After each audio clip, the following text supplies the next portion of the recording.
काफी हो गया मैथ में। देखो सबसे पहले इसी का भी जो आधार है, हम जो है अग्निवीर का पहला एग्जांपल लेंगे। कोरोना के बाद देशव्यापी में सबसे बड़ा पेपर हुआ और उसमें अग्निवीर में आप देखें जो मैथ का ट्रेंड था 15 सालों बाद, 15 से 18 सालों बाद मैथ का ट्रेंड बदल गया और दो नए क्वेश्चन आ गए। वहां पे परमुटेशन और कॉम्बिनेशन का क्वेश्चन आ गया, वहीं प्रैक्टा का क्वेश्चन वहां पे आ गया। दो क्वेश्चन वहां पे आए और अगर देखिए मैथ का जो आधार था बड़ा ही आसान था और देखो ट्रेंड चेंज हो रहा है। तो इसी तरह हर पेपर में, चाहे वो आपके स्टेट लेवल के पेपर है चाहे दूसरे पेपर है, वहां पे भी ये ट्रेंड चेंज हो रहा है। लेकिन अग्निवीर की मैं स्पेशली बात कर रहा हूं तो मैं आज आपको उदाहरण दूंगा कि क्वेश्चन कैसे आते हैं। सबसे पहले चाहे कोई भी एग्जाम हो, सबसे पहले संख्या के बारे में बात की जाती है। सबको पता है कि शून्य का आविष्कार किसने किया था? आर्यभट्ट। और आर्यभट्ट कहां से थे? भारत से। अगर शून्य ना होता तो मैथ ना होता, आधार ही नहीं होता। अगर आधार ही नहीं होता तो इतनी रिसर्च हो ही नहीं सकती थी। तो जो शून्य है वो दिया था हमारे भारत के ही ऋषि मुनि, जो साइंटिस्ट हम जिसे हम बोल सकते हैं, उन्हें हम बोलते हैं आर्यभट्ट। क्या बोलते हैं? आर्यभट्ट। अगर हम बात करें सबसे पहले मैथ में, सबसे पहले बात होती है संख्या की। किसकी बात होती है? संख्या की। ये जो संख्याएं हैं ये बड़ी मजेदार है। संख्याओं का हेरफेर है। अगर मान लो आपकी जेब में इतने हैं 10, ठीक है, तो आपकी वैल्यू 10 होगी। और अगर मैं मान लो 10 जीरो इसके आगे लगा दूं तो आपकी वैल्यू कुछ और होगी, ये वैल्यू बढ़ती जाएगी। वैसे जीरो कुछ नहीं है, लेकिन अगर आगे लग गया तो बल्ले बल्ले है। अगर यही जीरो पीछे लग जाए, ठीक है, तो वैल्यू क्या कम हो जाती है। अगर एक के पीछे मैंने ऐसे जीरो लगा दी, दशमलव लगा दिए, तो 0.1 बन गया। ये सारी जो पत्ती है संख्या पे आधारित है। और सबसे पहला अगर कोई क्वेश्चन बनता है तो वो बनता है संख्या पे। किस पे बनता है? संख्या पे। दोस्तों इसी के चलते अगर हम बात करें अग्निवीर की बात करें तो बेसिक्स वहां पे क्वेश्चन आ रहे थे। और बेसिक क्वेश्चन कैसे मैथ की तैयारी करनी चाहिए, ये कंटेंट हम आपको बताएंगे। कैसे जो 13 नवंबर और 15 जनवरी को जो पेपर है वहां मैथ का आधार क्या रहने वाला है, वो बड़ा मजेदार रहने वाला है, बड़ा आसान होगा। लेकिन बार बार टिपिकल के पीछे भागते भागते बेसिक कंटेंट भूल गए, जितने भी रट्टा फाड़ सब उड़ गए। तो यहाँ आप देखें सबसे पहले अगर हम बात करें तो है प्राकृतिक संख्या। कौन सा क्या है? प्राकृतिक। कौन सा क्या है? प्राकृतिक संख्या। इसे इंग्लिश में बोलते हैं नेचुरल नंबर। क्या बोलते हैं? Natural number. गिनने में प्रयोग आने वाली संख्याएं 1 2 3 4 5 6 अप टू सो ऑन। जितनी मर्जी संख्या गिन लो आप, 1 से लेके जितनी मर्जी संख्याएं आप गिन लो, उसे हम बोलते हैं प्राकृतिक संख्याएं। 1 2 3 ऐसे करते करते आप जितने मर्जी बोलो तो सारी संख्या होगी प्राकृतिक संख्या। क्वेश्चन क्या बनता है? पहला क्वेश्चन बनता है सबसे छोटी प्राकृतिक संख्या का नाम क्या है। ये क्वेश्चन कई बार पेपर में आ चुका है। तो सबसे पहले छोटी संख्या प्राकृतिक संख्या है वो है आपकी 1। क्या है? 1। और सबसे बड़ी जो है वो ज्ञात करना क्या है? असंभव। ये दोनों ही क्वेश्चन पता नहीं कितनी बार आ गए। पहली ही लाइन में आपको बता रहा हूं प्राकृतिक संख्या के ऊपर बात कर रहे हैं। अगर आपको संख्या, पहले हम संख्या के बारे में बात करेंगे, ऑपरेशन तो बाद में बात करेंगे, जमा जोड़ घटाओ तो बाद की बात है। पहले संख्या के बारे में नॉलेज तो हो कि संख्या है क्या, उसके बाद बात करें। तो यहाँ पे आगे चले हम, तो यहाँ पे आगे नंबर 2 पे पूर्ण संख्या। कौन संख्या आगे? पूर्ण संख्या। यहाँ आप देखें पूर्ण संख्या में प्राकृतिक संख्याएं जो शून्य को सम्मिलित करने हैं उसे हम बोलते हैं पूर्ण संख्याएं। यानी इंग्लिश की बात करें तो इसे हम बोलते हैं होल नंबर। क्या बोलते हैं? Whole number. ये होल नंबर क्या है? जिसमें शून्य आ जाता है, इतनी वैल्यू शून्य की। होल नंबर का मतलब है पूर्ण संख्या। क्या नंबर है? पूर्ण संख्या। अगर शून्य बीच में सम्मिलित होगी तो बन गई पूर्ण संख्या। सबसे छोटी पूर्ण संख्या क्या है? ये क्वेश्चन हजारों बार पेपर में आ गया है, वो है आपकी शून्य। क्या है? शून्य। उसके बाद सबसे बड़ी जो संख्या है वो निकालना क्या है? असंभव।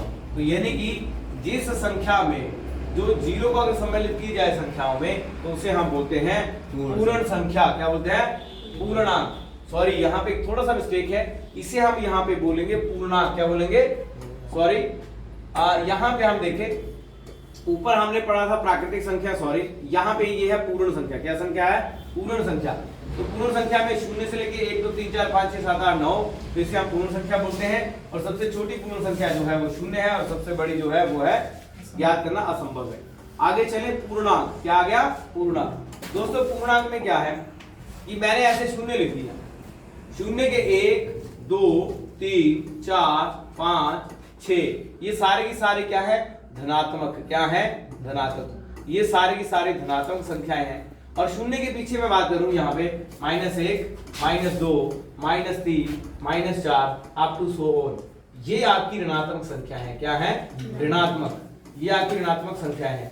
तो वो संख्याएं जो धन पूर्ण संख्याएं और ऋण पूर्ण संख्याएं का शून्य मिलकर जो बनता है, यानी ऋणात्मक संख्याएं भी और साथ में धनात्मक संख्याएं भी और साथ में शून्य, साथ में क्या है शून्य, ये सारे मिलकर क्या बनाते हैं पूर्णांक। क्या बनाते हैं पूर्णांक। याद रखना, इसे हम इंग्लिश में बोलते हैं इंटीजर। क्या बोलते हैं इंटीजर। यानी कि इस ये सारी जो संख्याएं हैं माइनस में हो चाहे आपके प्लस में हो, अगर शून्य बीच में मिला दिया गया तो हम इसे बोलते हैं इंटीजर। क्या बोलते हैं इंटीजर। इसमें जो है क्वेश्चन आ सकता है कि जो -2 एक कौन सी संख्या है, अगर ऐसे वो पूछ ले -2 एक कौन सी संख्या है, या एक सिंपल सी बात है, मैंने हल्का सा ऐसे लिखा 1 -32 और यहाँ पे लिखा -3 और यहाँ पे लिखा मैं -80 ऐसे लिख दिया, ठीक है, और यहाँ पे मैं लिख दिया -1। आपको ये बता रहे हैं चारों संख्याओं में सबसे बड़ी संख्या कौन सी है? कौन सी है? -1 यानी -1। इन सब संख्याओं में सबसे जो बड़ी संख्या है वो है -1। मतलब यहाँ पे इस तरह चलता है हमारा ये ग्राफ, यानी संख्या इस तरफ चलती है शून्य की तरफ, शून्य से भी इस तरफ। तो अगर ये मैंने लिख दिया ऐसे माइनस, आपको समझ आ रही मेरी बात?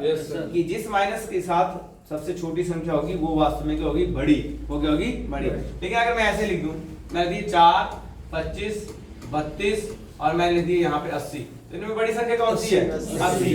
बड़ी संख्या कौन सी है? 80। तब वहां पे कौन सी संख्या आ गई? आपकी 80। तो इसे हम बोलते हैं पूर्णांक। क्या बोलते हैं? पूर्णांक। उसके बाद हम बात करें तो आपके अगला जो कॉन्सेप्ट है वो है सम संख्या। क्या है? सम संख्या। वो संख्याएं जो 2 से पूर्णतः विभाजित हो जाती हैं उन्हें इंग्लिश में हम बोलते हैं क्या बोलते हैं? इवन। क्या नंबर बोलते हैं? Even number. इसमें ये वाला क्वेश्चन बहुत बार है, सबसे छोटी सम संख्या कौन सी है? 2। कौन सी है? 2। कौन सी है? 2। 2 से विभाजित हो जाती है तो सबसे छोटी है। बहुत बार ये क्वेश्चन पेपर में आ चुका है। आगे चले विषम संख्या। वो संख्याएं जो 2 से पूर्णतः विभाजित नहीं होती हैं उन्हें हम बोलते हैं ऑड नंबर। क्या बोलते हैं? Odd number. जैसे 1, 3, 5, 11, 18, 12 इत्यादि। और इनमें भी ये वाला क्वेश्चन बहुत बार आ चुका है, सबसे छोटी विषम संख्या का नाम क्या है? 1। क्या है? 1। याद रखने वाले प्रश्न है कि सबसे छोटी विषम संख्या क्या है? 1। उसके बाद आपके भाज्य संख्या, ठीक है। भाज्य संख्या ऐसी पूर्ण संख्याएं जिनके एक और स्वयं के अतिरिक्त अन्य गुणांक खंड भी होते हैं उन्हें बोलते हैं भाज्य संख्या। जैसे 4, 6, 9, 10, 18, 20। और ये क्वेश्चन बहुत मजेदार है, सबसे छोटी अभाज्य संख्या कौन है? 4।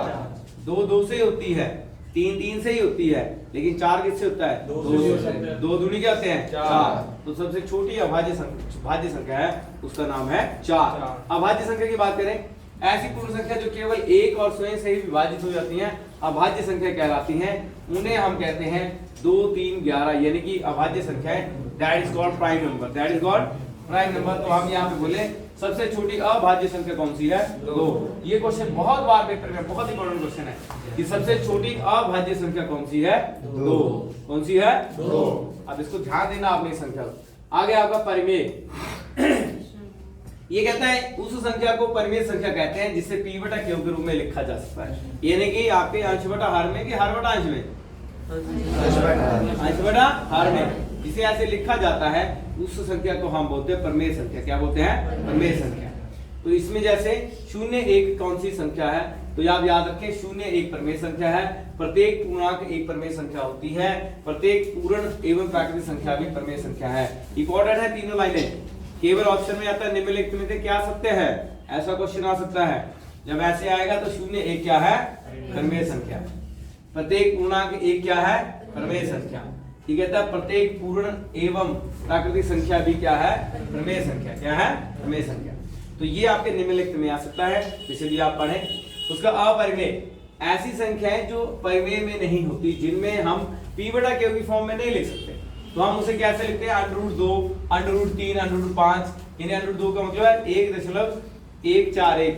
ठीक है, कि 1.414 होता है। ठीक है, उसके बाद देखिए √3 1.73।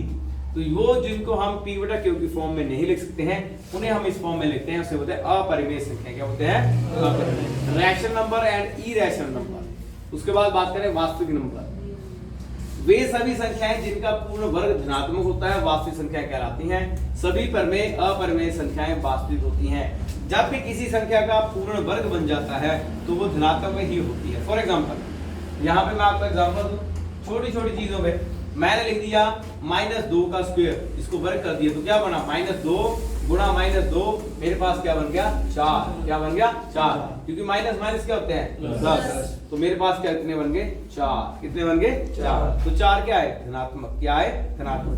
फॉर एग्जांपल मैंने यहाँ पे लिख दिया -16, इसका स्क्वायर कर दिया 16 16 256, तो ये कितने बन गए पॉजिटिव पे, तो ये क्या बन गए सारे धनात्मक। क्या बन गए धनात्मक। तो ये कहता है कि वे सभी संख्याएं जिनका पूर्ण वर्ग धनात्मक होता है वे क्या कहलाती हैं, वे क्या कहलाती हैं वास्तविक संख्याएं। फॉर एग्जांपल मैंने लिखा √2 का मैंने स्क्वायर कर दिया, तो मैंने इसको मतलब है √2 का मतलब 2 1/2 गुणा 2, तो यहाँ से कट गया क्या आ गया 2, तो ये क्या आ गया धनात्मक। क्या आ गया धनात्मक। जितने भी परिमेय वो अपरिमेय संख्याएं हैं वो सारे की सारी क्या है धनात्मक।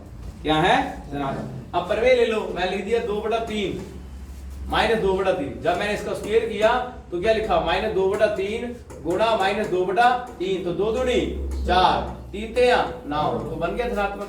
ये सारी संख्याएं क्या परिमेय है चाहे अपरिमेय है, सारी की सारी जब स्क्वायर हो जाती हैं, जब ये वर्ग हो जाती हैं, तो ये क्या बन जाती हैं धनात्मक। क्या बन जाती हैं धनात्मक। क्लियर हो गया। आगे चले, ये वास्तविक संख्या बन गई। आगे आएगा आरोही क्रम। जब संख्याओं को बढ़ते क्रम में लिखा जाता है तो उसे आरोही क्रम कहते हैं। फॉर एग्जांपल बढ़ते क्रम में और आरोही क्रम में लिखें, यानी कि आरोही क्रम में किसी संख्या को बढ़ते क्रम में लिखा जाए। जैसे फॉर एग्जांपल यहाँ पे एक मिस्टेक है, जहां पे ये ऐसी कोई संख्या दे दी तो सबसे पहले छोटी, फिर उससे बड़ी, फिर उससे बड़ी, तो इसे बोलते हैं असेंडिंग ऑर्डर। इसे हम बोलते हैं आरोही क्रम। क्या बोलते हैं आरोही क्रम। फॉर एग्जांपल मैं उन बच्चों को भी साथ में जिनको बिल्कुल मैथ नहीं आता, जैसे मैं लिख दिया 2 4, ठीक है, यहाँ पे लिख दिया 1, यहाँ पे लिख दिया 5 और लिख दिया 9। इसको लिखो जी आरोही क्रम में। सबसे पहले क्या होगा 1, फिर क्या होगा 2, फिर क्या आएगा, फिर क्या आएगा, फिर क्या आएगा, ऐसे। इसे बोलते हैं असेंडिंग ऑर्डर और इसे बोलते हैं हम आरोही क्रम। समझ आ रही बात में। आगे चले तो आगे ये कहता है, यहाँ पे आ गया जब संख्याओं को घटते क्रम में लिखा जाता है, यानी उल्टा। यानी फॉर एग्जांपल मैंने वही एग्जांपल आपके सामने लिया, पहले 4 3 5 9 8 ऐसे लिख दिया, तो जिसमें आप सबसे पहले क्या करेंगे, सबसे बड़ी, यहाँ पे बड़ी क्या है 9527, उसके आगे है 4901, 3679 और आगे क्या है 2699। तो ये जब इस ऑर्डर में हम लिखेंगे तो हम इसे बोलेंगे आरोही क्रम, यानी कि डिसेंडिंग ऑर्डर। क्या बोलेंगे डिसेंडिंग ऑर्डर। तो इसमें जैसे फॉर एग्जांपल ये आ गया आपका 9 8 5 4 और यहाँ पे बन गया 3, तो इसको बोलते हैं हमने अवरोही क्रम। क्या बोल दिया अवरोही क्रम। निम्न लेते हैं कौन सी अभाज्य संख्या है। अब ऐसे क्वेश्चन आएंगे, आपको क्वेश्चन की बात करें तो इनमें कौन सी ऐसी संख्या जो अभाज्य है। 37। क्या है 37 ये ना कुंजा भी होती है, 51 भी होती है, 27 भी, 36 भी, लेकिन 37 नहीं होती है, तो ये क्या है एक अभाज्य संख्या। अगले क्वेश्चन में देखें 1 से 50 तक लिखने में कितने अंकों की आवश्यकता होती है। तो 1 से 50 तक लिखने के लिए जो है, अगर वैसे आप देखें 1 से 10 के लिए कितने हैं 11, और 11 से 20 तक कितने हैं 20। वैसे 20 को कर लो, 20 का 80, 10 90 और 1 91, तो इसका उत्तर क्या आया 90। क्या उत्तर आएगा 90। ऐसे क्वेश्चन आते हैं दोस्तों। जब ऐसे क्वेश्चन आएंगे तो इसमें तो कोई फॉर्मूला लगा नहीं। आप बोलेंगे कि पेपर टफ आया, पेपर टफ नहीं था, पेपर आसान ही था, लेकिन आपने उस बेसिक मैथमेटिक्स में, उस आधारित मैथमेटिक्स में आपने ध्यान नहीं दिया कि जहां से क्वेश्चन आपके बनने थे। सबसे पहले आपको आधार जो आपको बेसिक मैथमेटिक्स आना चाहिए, समझ गए। इसी के आप अगर हम एक आधा क्वेश्चन और ले लें, यहाँ पे कौन सी संख्या जुड़वा अभाज्य है। अब इसमें जुड़वा अभाज्य देखिए, जो दोनों जुड़वा है लेकिन अभाज्य है। 5 7 2 5 चीज हो सकती है, जुड़वा अभाज्य। जुड़वा अभाज्य का मतलब को प्राइम पता करते हैं, जो आपस में नहीं होते हैं। इसका उत्तर होगा 8 12। उत्तर क्या होगा 8 12। ये आपस में, ये तो सारे क्लियर ही हैं। 5 और 7, 5 तो वैसे को हुआ है, 8 तो हो जाता है, 12 भी होता है, लेकिन दोनों इकट्ठे 2 से ले लो तो 2 चौके 8 हो गए, 2 छक्के 12, लेकिन लास्ट में नहीं होंगे फिर जाके, ठीक है। तो जुड़वा, इसमें ये थोड़ी सी चीजें आपको जो देखने वाली मजेदार। 100 तक की संख्या में कुल कितनी अभाज्य संख्या है 25। कितनी है 25। ऐसे आपको डायरेक्ट पता होना चाहिए। निम्नलिखित में कौन से, इसमें निम्न संख्या में अभाज्य संख्या कौन सी है। भाज्य जो भाजित हो जाए। 59 कहीं से उड़ता है नहीं, 23 चलता है सर? नहीं। 29 जाता है? नहीं। कौन जाएगा? 57 क्या हो जाएगा? ऐसे क्वेश्चन आएंगे निम्नलिखित। यहाँ पे कोई क्वेश्चन यानी आप रट्टा नहीं चलेगा सर, क्या चलेगा? नॉलेज। क्या चलेगा? Knowledge. If you have knowledge then you do this question. समझ आ रही मेरी बात? आप आगे निम्नलिखित कौन सा उचित भिन्न संख्या कौन सी है जो प्योर भिन्न आपको लगे? ठीक है, तो उसमें सबसे बड़ा है 4/3, 1/2, 32/3। तो इसमें 4/3 क्यों लिया गया है? कहता है उचित भिन्न संख्या कौन सी? बिल्कुल नियर अबाउट अगर बात करें, अगर 1/2 की बात करूं तो यहाँ पे आएगा 0.5। यहाँ पे अगर इसकी मैं बात करूं तो 1 भिन्न बनेगी 1 से। 7/6 से भी उचित भिन्न संख्या कौन सी है? तो इसमें जिसमें अंश और हर में बहुत लंबा गैप नहीं होता है, ठीक है, उसे हम उचित भिन्न कहेंगे। और इस भिन्न में एक और बड़ी बात है कि 7 और 6 भी है, लेकिन जो सबसे छोटा है 1 और 2 भी है, 1 के बाद 2 आता है, ठीक है, तो 1 के बाद 2 आता है, तो वहां भी तो है, लेकिन क्या है? अंश बड़ा है और हर छोटा है, ठीक है, वो वहां पे भिन्न बनती है, तो उससे हम बोल देते हैं उचित भिन्न, यानी कि शून्य का उसमें इस्तेमाल नहीं किया। सबसे छोटी अभाज्य संख्या कौन सी है? तो कौन सी है? 2। सबसे छोटी अभाज्य संख्या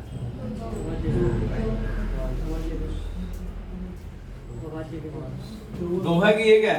2 क्या है? 2। छोटे छोटे क्वेश्चन देखो। अभी आपका 22/7 कौन सी संख्या है? अपरिमेय, परिमेय या दशमलव संख्या या पूर्ण संख्या? परिमेय। कौन सी है? परिमेय, क्योंकि हम इसे कौन सी फॉर्म में लिख सकते हैं? P/Q। इसमें लिख सकते हैं P/Q। जो चीज आप P/Q में नहीं लिख सकते हैं, जो हम ऐसे लिखते हैं, उसे अपरिमेय कहते हैं, इसे परिमेय कहते हैं। और दशमलव से अगर दशमलव में लिखो दशमलव, पूर्ण होता तो पूर्ण। इसका आंसर क्या आना था? समझ आ रही मेरी बात आपको? तो अभी आपने जो आने वाले जो एग्जाम है उसमें मैथ का जो स्तर है वो आपने इस तरह पढ़ना है।